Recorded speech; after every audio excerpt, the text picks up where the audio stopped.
ভবিষ্যতে যে লড়াইটা হবে, সে লড়াইয়ে আমরা মনে করি ভবিষ্যৎ বাংলাদেশের রাজনীতিতে চাঁদাবাজের বিরুদ্ধে, সন্ত্রাসের বিরুদ্ধে, টেন্ডারবাজের বিরুদ্ধে, এগুলোর মধ্যে যারা সৎ সচেতন ব্যক্তিবর্গ রয়েছেন তাদের মধ্যে একটি ঐক্য সৃষ্টি হবে এবং রাজপথে তীব্র লড়াই হবে।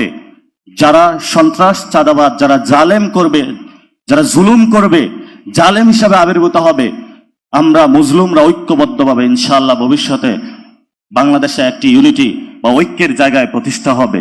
সবাই ঐক্য খুঁজছেন। ভবিষ্যৎ বাংলাদেশে মুসলিমদের যেভাবে ঐক্য হয়েছিল আবার ঐক্য প্রতিষ্ঠা হবে। দক্ষিণ এশিয়াতে আপনারা দেখতে পাচ্ছেন ইমরান খান দুর্নীতির বিরুদ্ধে লড়েছিল, ইমরান খানকে বন্দী করে রেখেছিল এবং এই গণ অভ্যুত্থানে আমরা দেখেছি মিডিয়া পাড়া থেকে কোনো একটা মিছিল নিয়ে আসে নাই, প্রশাসন থেকে একটা মিছিল আসে নাই, রাষ্ট্রযন্ত্র। আমরা এগুলো ভাঙবো। আমরা এই পরিস্থিতির মধ্য দিয়ে যাচ্ছি। আপনারা সে লড়াইয়ে থাকবেন ইনশাআল্লাহ। বাংলাদেশে